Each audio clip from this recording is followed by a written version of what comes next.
বছর খুললেই রাজ্যে বিধানসভা ভোট। ইতিমুহূর্তে সেই নির্বাচনকে পাখির চোখ করে ময়দানে নেমে পড়েছে তৃণমূল, বিজেপি সহ একাধিক রাজনৈতিক দল। ২১-এর ভোটে চোরাফুলের ধাক্কায় বেসামাল হয়ে গিয়েছিল পদ্ম। তবে ২৬-এর ভোটের আগে বঙ্গ বিজেপিকে বাড়তি অক্সিজেন জুগিয়েছে দিল্লির ফলাফল। রাজধানীতে আপ বিদায়ের পর গেরুয়া শিবিরের লক্ষ্য এবারে বাংলা।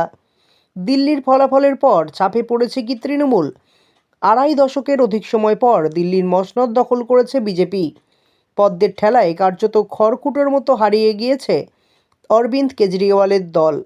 নয়াদিল্লি কেন্দ্র থেকে পরাজিত হয়েছেন রাজধানীর প্রাক্তন মুখ্যমন্ত্রী নিজে। শনিবার দিল্লির ফলাফল বেরোতেই ২৬-এর ভোটের জন্য ময়দানে নেমে পড়েছে পদ্ম শিবির। দিল্লির পালাবদলের পর বিজেপির লক্ষ্য এবারে বাংলা। কার্যত পরিষ্কার করে দিয়েছেন কেন্দ্রীয় শিক্ষামন্ত্রী ধর্মেন্দ্র প্রধান। এদিন তিনি দাবি করেন দিল্লিতে আপ বিদায় হয়েছে, এবার ভয়ে কাঁপছে তৃণমূল কংগ্রেস। ২৬-এর ভোটে বাংলায় ক্ষমতায় আসবে বিজেপি দাবি করেছেন তিনি। কেন্দ্রীয় শিক্ষামন্ত্রীর কথায় তৃণমূলের এই সময়ে ভয় পাওয়াটা স্বাভাবিক। এই আবহে এবার পাল্টা মুখ খুললেন শ্রীরামপুরের তৃণমূল সাংসদ কল্যাণ বন্দ্যোপাধ্যায়। কেন্দ্রীয় শিক্ষামন্ত্রীর দাবি উড়িয়ে তিনি পাল্টা দাবি করেন ২৬-এর বিধানসভা নির্বাচনে ৩০টি আসনেও জয়ী হতে পারবে না পদ্ম শিবির। এমনকি বিরোধী দলনেতাও বিজেপির তরফ থেকে হবে না বলে দাবি করলেন তিনি।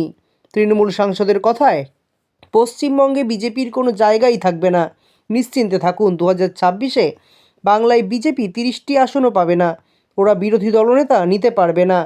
উল্লেখ্য, ২১-এর বিধানসভা নির্বাচনের পর ২৪-এর লোকসভা ভোটেও বাংলা জুড়ে উঠেছিল সবুজ ঝড়। জোড়া ফুলের ধাক্কায় ফিকে হয়ে পড়েছিল পদ্ম।